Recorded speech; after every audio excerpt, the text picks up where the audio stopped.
በኦሮሚያ ክልል ሰሜን ሸዋ ዞን ፍቼ ከተማ ነዋሪ የሆኑት ግለሰብ በተሰማቸው ህመም ምክንያት መስከረም 16 ቀን 2018 ዓ.ም ጠዋት 3 ሰዓት ላይ በፍቼ ከተማ ቡርቃ ጎራ ባጃጅ ተራ ወደሚገኘው የግል ሆስፒታል ያመራሉ።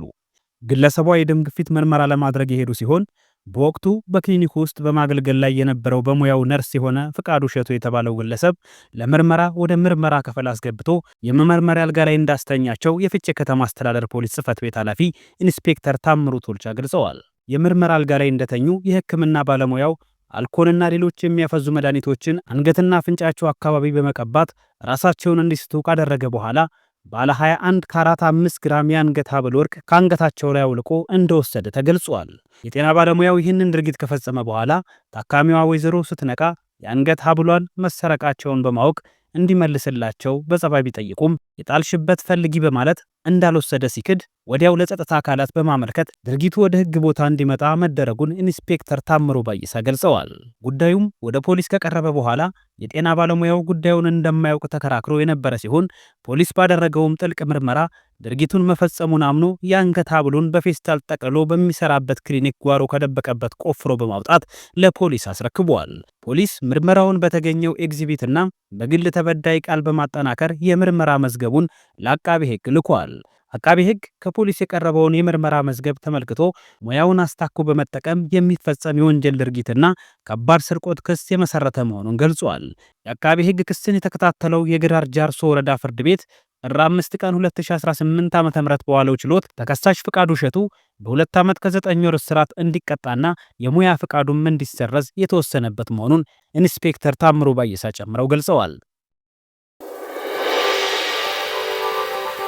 ሁለት ልጆቿንና የ7 ዓመት እህቷን ውሃ ውስጥ አፍና የገደለችው እናት የግድያው ምክንያት በእኔ ላይ ሌላ ሴት ወደ ደረበው አባታችን ቤት እንመለስ ለምን አላችሁኝ የሚል ነው ተብሏል።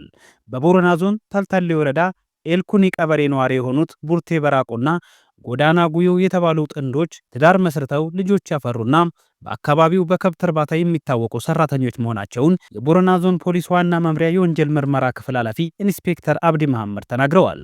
ቡርቴ የቤት ውስጥ ስራዋን ስታከናውን ባለቤቷ የቀንድ ከብቶቹን በማሰማራት ስራ ላይ ብቻ ሳይሆን በተለያዩ ስራዎች በመሰማራት ገቢያቸውን አሳድገዋል። ይሁን እንጂ በስራ ምክንያት ባለቤቷ ከወዲያ ወዲህ ሲንቀሳቀስ በእኔ ላይ ሌላ ሴት ወዷል የሚል ጥርጣሬ በማየቷ በራሷ መንገድ ይህንን እንዳረጋገጠችና እንደደረሰችበት ለፖሊስ በሰጠችው ቃል አረጋግጣለች። ከዚያን ዕለት ጀምሮ ሰላም እንዳጣች የምትናገረው ቡርቴ ሁለት ልጆቿንና አንድ እህቷን አስከትላ ቤቷን ትታ ወላጆቿ ጋር መኖር ጀምራ ነበር። የ2 ዓመትና የ5 ዓመት ልጆቿ ወደ ቤታችን እንመለስ ብለው ጥያቄ እንዳቀረቡ ቡርቴም የተለያዩ የማዘናጊያ መልስ በመስጠት ለተወሰኑ ቀናት ወላጆቿ ቤት እንደተቀመጠች ኢንስፔክተር አብዲ መሐመድ ገልጸዋል። ይሁን እንጂ ሚያዝያ 23 ቀን 2017 ዓ.ም የሁለቱ ልጆቿ ወደ ቤት እንመለስ ጥያቄ ሲበረታባት የ2 ዓመቷ ኩላ የ5 ዓመቷ ነዲ ጎዳናን አንገታቸውን በማነቅ ውሃ ውስጥ በመስፈቅ ታፍነው እንዲሞቱ ስታደርግ የ7 ዓመት እህቷ ሰመላ የተባለችው ደግሞ ተደናግጣ ድርጊቱን ስትመለከት እሷንም በተመሳሳይ መንገድ አንገቷን አንቃ ውሃ ውስጥ እንደደፈቀቻትና ታፍና እንድትሞት እንዳደረገቻት በማስረጃ ተረጋግጧል።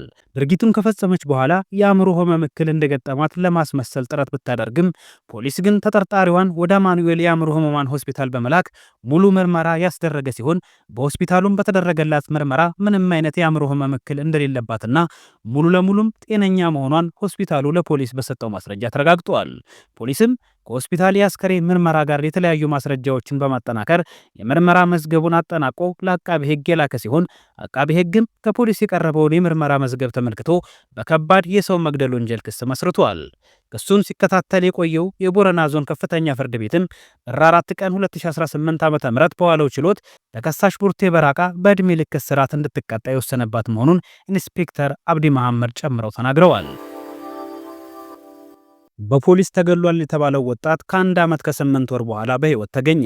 በካፋ ዞን የጠሎ ወረዳ በጋ ቀበሌ አንድ ግለሰብ ከብት በመስረቁ በፖሊስ ቁጥጥር ስር ውሎ ምርመራ መጀመሩ ተገልጿል። የደቡብ ምዕራብ ኢትዮጵያ ህዝቦች ክልል ፖሊስ ኮሚሽን የህዝብ ግንኙነትና ኮሚኒኬሽን ዳይሬክተር ኢንስፔክተር ደጀኔ አሰፋ ለብስራት ሬዲዮ እንደገለጹት በወረዳው የበጋ ቀበሌ ተጠርጣሪው በስርቆት ወንጀል ተጠርጥሮ ምርመራ እየተደረገበት በህመም ምክንያት ጉዳዩን ውጭ ሆኖ እንዲከታተል በወረዳው ፍርድ ቤት ትዕዛዝ መሰጠቱን ተናግረዋል።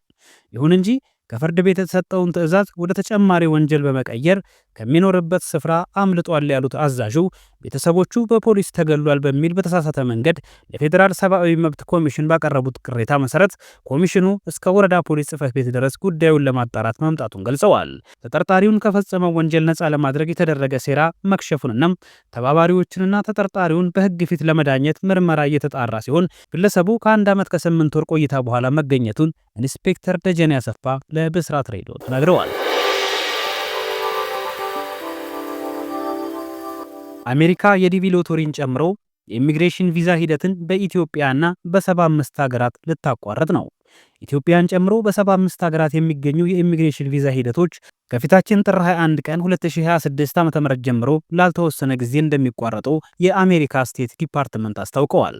ፎከስ ኒውስ የስቴት ዲፓርትመንት የውስጥ ማስታወሻ ዋቢ አድርጎ እንደዘገበው ይህ እርምጃ በዋነኝነት ያነጣጠረው በአሜሪካ መንግስት ድጋፍ ላይ ጥገኛ ሊሆኑ የሚችሉ የውጭ ሀገር ዜጎችን ቁጥር ለመቀነስ ነው። እገዳው ከተጣለባቸው 75 ሀገራት መካከል ኢትዮጵያ፣ ግብፅ፣ ሶማሊያ፣ ኤርትራ፣ ሩሲያ፣ ሱዳን፣ ደቡብ ሱዳን ይገኙበታል። ይህ ድንገተኛ ውሳኔ ቋሚ የመኖሪያ ፈቃድ ወይንም ኢሚግራንት ቪዛ ፈላጊዎችን እንጂ ጊዜያዊ ቪዛዎችን እንደማይመለከት ተብራርተዋል። የስቴት ዲፓርትመንት ቃል አቀባይ ቶሚ ፒጎት እንደገለጹት የቪዛ ሂደቱ የሚቆመው መንግስት የሚሰጠውን ድጋፍ የሚጠቀሙ ስደተኞችን እንዳይገቡ ለመከላከል ሲባል አሰራሩ ተገምግሞ እስኪያልቅ ድረስ ነው። የቪዛ መኮንኖች ከአሁን ቀደም የአመልካቾችን ጤና፣ የቋንቋ ክህሎትና የፋይናንስ አቅም በጥብቅ እንደሚመረምሩ ታዘው የነበረ ቢሆንም በአሁኑ ውሳኔ ግን ሂደቱን ሙሉ በሙሉ የሚያቆም ሆኗል። ውሳኔው በተለይ ከፍተኛ ተስፋ ሰንቀው የቪዛ ቃለ መጠይቅ ሲጠባበቁ የነበሩ የዲቪ አሸናፊዎች እድል ላይ ጥቁር ጥላ ያጠላ ሆኖ ተመዝግቧል።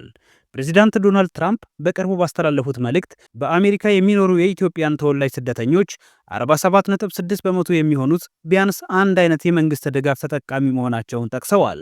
ይህ መረጃ ኢትዮጵያ ሂደቱ ከሚቋረጥባቸው ሀገራት ዝርዝር ውስጥ እንድትካተት ዋነኛ ምክንያት ሳይሆን እንዳልቀረ ይገመታል።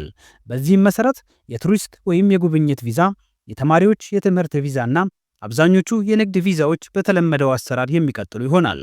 ይሁን እንጂ ቋሚ ቪዛ ለማግኘት ሂደት ላይ ያሉ አመልካቾች የስቴት ዲፓርትመንት ግምገማውን አጠናቆ አዲስ መመሪያ እስኪያወጣ ድረስ በትዕግስት ከመጠበቅ ውጪ አማራጭ የሌላቸው ይመስላል። አንዲት ሴት ባሌ መላጣ መሆኑን ደብቆ አግብቶኛል ስትል ክስ መሰረተች። በህንድ ኖይዳ ግዛት ነዋሪ የሆነችው ላቪጋ ጉፕታ ከ2 ዓመት በፊት ትዳር ከመሰረተችው ባለቤቷ መላጣ መሆኑን ደብቆኛል በማለት በፖሊስ ጣቢያ ክስ መመስረቷ ተሰምቷል። ላቪካ በኖይዳ በሚገኘው ፒስራክ ፖሊስ ጣቢያ ባቀረበችው የክስ መዝገብ መሰረት ባለቤቷ ሳኒያም ጄን እሷንና 4 የቤተሰብ አባላቷን በማታለል ወንጀል ተጠያቂ እንዲሆን ጠይቃለች።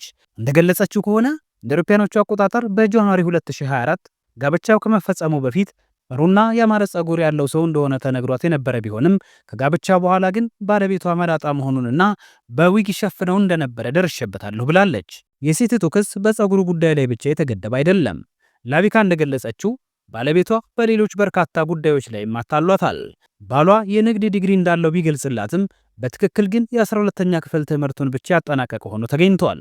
በተጨማሪም በአመት $2000 ገቢ እንዳለው ቢነግራትም ይሄ መረጃ ግን ሐሰት መሆኑን አረጋግጫለሁም ብላለች።